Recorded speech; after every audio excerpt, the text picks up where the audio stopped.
버닝썬 스캔들은 아직까지도 온 국민의 이목을 집중시키고 있는 사건입니다. 일각에서는 공권력과 연예계가 연루된 부패 범죄를 일컫는 게이트로 규정을 짓기도 했죠.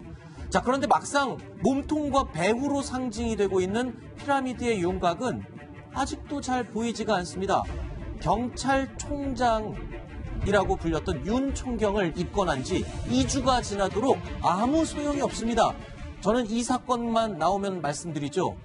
이 버닝썬 게이트, 버닝썬 사건의 본질은 연예인들의 비행도 비행이지만 경찰 유착이 본질입니다. 자, 이재명 지점. 예. 윤 총경의 아내가 K-팝 티켓 공연을 받았다는 것, 이거 익히 알려진 일이잖아요. 근데 그렇습니다. 또 티켓을 받았습니까? 그렇습니다. 처음에 이제 경찰에서 브리핑할 때는 승리 씨가 직접 티켓을 줬다, 뭐 이런 식으로 브리핑했는데 다시 정정을 한번 했죠. 그러니까 2017년도에 승리 씨가 유리홀딩스의 유인석 대표에게 티켓을 줬는데 한 20장 정도의 초대권을 줬는데 그것을 2018년도에 유인석 대표가 결국 경찰 윤모 총경에게 줬다. 그것이 확인돼서 지금 윤모 총경은 다시 청탁금지법으로 추가 입건이 된 상태입니다. 네.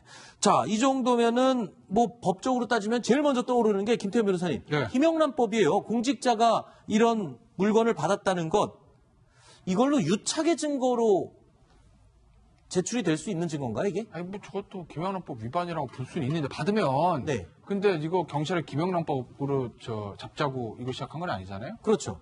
대가성 있는 뇌물을 밝혀내야 되는 건데. 네. 그게 지금 명백하지가 않아요. 그러니까 이제 결국 이제 항상 나오는 게 선물이냐 뇌물이냐를 가르는 거예요. 네.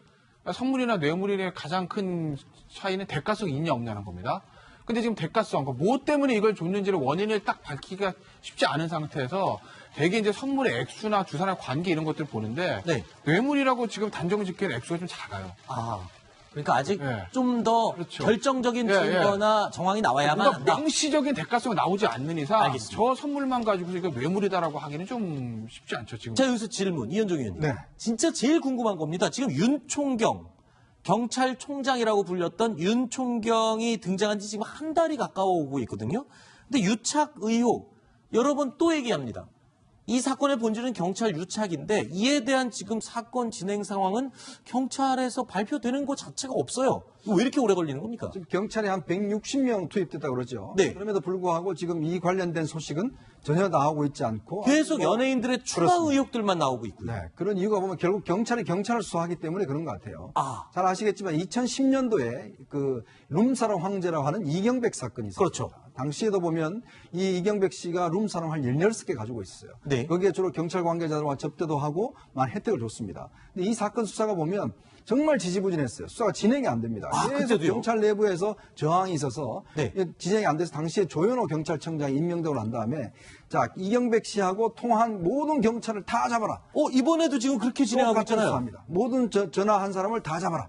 유인호 대표랑 전화한 사람은 다 조사해라. 이렇게 돼 있잖아요, 지금. 그래서 결국 이제 18명 경찰이 당시에 이제 입건이 됐었는데, 네. 근데 결국은 이경백 씨가 항소심에서 집행유예에 풀려났습니다. 아하. 이제 그런 걸 비춰보면 결국 이게 지금 이 사건이 어떤 면에서 보면 드러나게 될 경우에 많은 경찰들이 피해가 볼 수가 있어요. 네. 물론 뭐 똑같다는 이야기는 아닙니다만, 네네. 그러나 제가 가진 의혹은 현재 경찰 수사가 이렇게 진행이 안 되는 이유는 네. 혹여 예전에 이경백 사건과 비슷한 어떤 그런 관행들을 밟고 있는 것이 아닌가. 경찰 내부에 관련된 사람이 많기 때문에 네, 경찰이 눈 감는 거 아닌가라는 의혹을 제기하고 싶은 겁니다.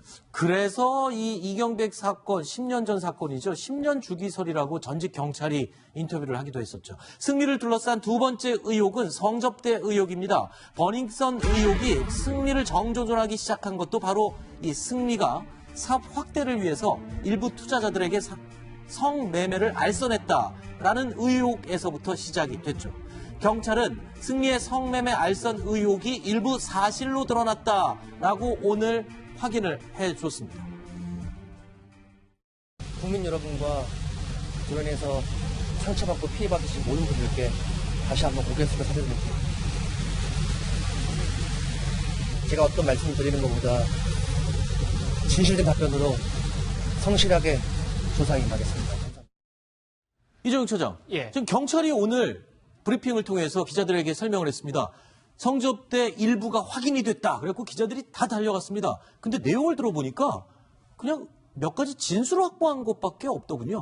아직까지는 그런 상태인 것 같습니다. 네. 승리 씨와 관련된 성접대 의혹이 두 가지가 있죠. 하나는 2015년도 카톡방에서 해외 투자자들에게 성매매를 알선한 게 아니냐 이런 의혹이 있는 거고 네. 또 하나 2017년도 본인의 생일 때 필리핀의 생일 잔치를 크게 하면서 거기에 또 이제 성매매 여성들 데려가서 생일 축하 파티를 한 게 아니냐 이런 두 가지 의혹이 있는데 관련해서 경찰이 오늘 여성 4-5명의 진술을 확보했다 이렇게 확인했습니다. 기자들이 단순히 동석이 아니라 성매매가 맞느냐 물어봤을 때도 역시 그렇다고 대답했습니다. 따라서 여성 다수가 그러니까 뭐 한 명의 진술에 의하면 다수가 성매매를 했다 이렇게 진술한 건 맞는 것 같습니다. 다만 이것이 만약 그러니까 범죄로 그러니까 쉽게 입건을 할 정도의 이제 그 피해 사실이 되려고 그러면 네. 시기, 그다음 장소, 그다음 대상들이 특정돼야 되는데 아마 아직까지 그것을 하지 못한 게 아닌가 이런 네. 추측을 해봅니다. 다시 한번 또 아까 한 말이 생각납니다. 경찰이 지금 160명이 투입됐어요. 글쎄요, 160명의 경찰이 달려들어서 밝힌 내용 치고는 물증은 없이 진술만 일부 확보를 했다. 뭔가 굉장히 답답한 흐름입니다. 승리 게이트의 시작은 결국 승리를 위대한 승츠비라고 만들었던 그의 사업가들입니다. 사업을 키우기 위해서 투자자들에게 성매매를 알선하고 경찰 유착의 고리를 만들었다는 그 의혹이죠. 자, 욕 나오는 한국법이지만 그래서 사랑한다 라고 말했던 어처구니 없는 그 승리의 발언이 나오는 대목도 바로 이 지점입니다. 자, 이야기 계속해 보겠습니다. 이재명 차장. 예, 사업 때문에 혐의가 또 하나 추가됐네요. 횡령이라고요. 그렇습니다. 아까 전에 했던 성매매 알선이 있고 또 승리 씨가 불법 촬영물을 유포했다 이런 혐의도 추가로 받았죠. 그 다음에 이제 하나가 식품위생법 위반 혐의인데 그때 나왔던 업소가 이제 몽키 뮤지엄입니다. 몽키 뮤지엄을 일반 음식점을 허가를 받고 그것을 이제 클럽처럼 운영했다. 그래서 식품위생법 위반이 됐었는데 당시 몽키 뮤지엄을 운영하면서 유인석 대표와 함께 액수를 특정하지 못했지만 수천만 원 정도의 공금을 횡령한 것으로 경찰은 보고 지금 횡령 혐의까지를 추가로 지금 입건한 상태입니다. 저기 강일욱 팀장님. 네. 지금 경찰이 계속 내놓는 의혹들은 추가로 밝혀졌다 뭐 했다 하는데 글쎄요. 이게 뭐가 구체적인 건 없고 계속 어떤 좌판을 깔듯이 다양하게 종류만 많아지는 느낌이에요. 네, 그렇습니다. 그리고 당초에 경찰이 수사하는 방향을 봐도 네.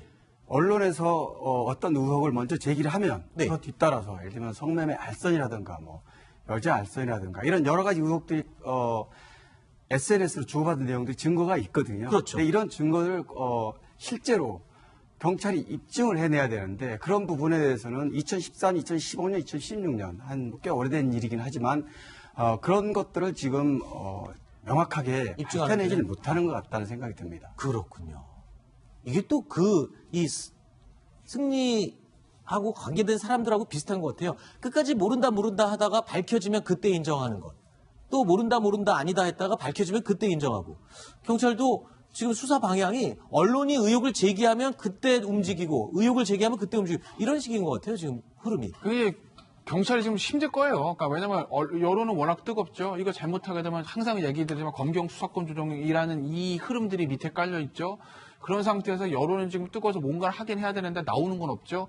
그러니까 지금 뭔가라도 좀 얘기를 해야 되니까 아까 성매매 알선 같은 경우에도 이 의미 있는 진술이 있다 이렇게 얘기는 하지만 실질적으로 몇 월 며칠 몇 시에 누구한테 얼마 받고 누구랑 뭐 했습니다. 이게 구체적으로 쫙 나오지 않으면 그 진술이 의미 있는 진술이 아니거든요. 법적으로는 그렇죠. 그렇죠. 그러니까 지금 제가 말씀드린 그런 진술이 안 나왔다는 거예요. 그런데 네. 지금 얘기를 못 하게 되면 이게 계속 또 여론의 압박을 받으니까 지금 뭔가 나왔습니다 이렇게 얘기를 하는 거고 네. 횡령 같은 것도 중요하죠. 다만 회사를 가지고 있는 사람의 범죄가 연루되면 횡령이 안 나오는 경우는 없어요. 그렇죠. 자기 돈에 회사 돈 쓰니까. 네. 근데 그 횡령도 본질은 아니거든요. 그렇죠. 그러니까 왜 우리가 재벌들 수사할 때 루비 의혹 이런 거 수사할 때 그거 안 나오면 털다 해가지고 결국 이제 회사 차 공짜로 탄 거 횡령, 회의 뭐 이런 거 한다고 하지 않습니까? 네. 이게 지금 딱 똑같은 상황으로 흘러가는 거예요. 알겠습니다. 7번째 이야기 살펴봤습니다. 8번째 소식 오늘 저희가 8위로 꼽은 내용이 준비되어 있습니다. 만나보시죠.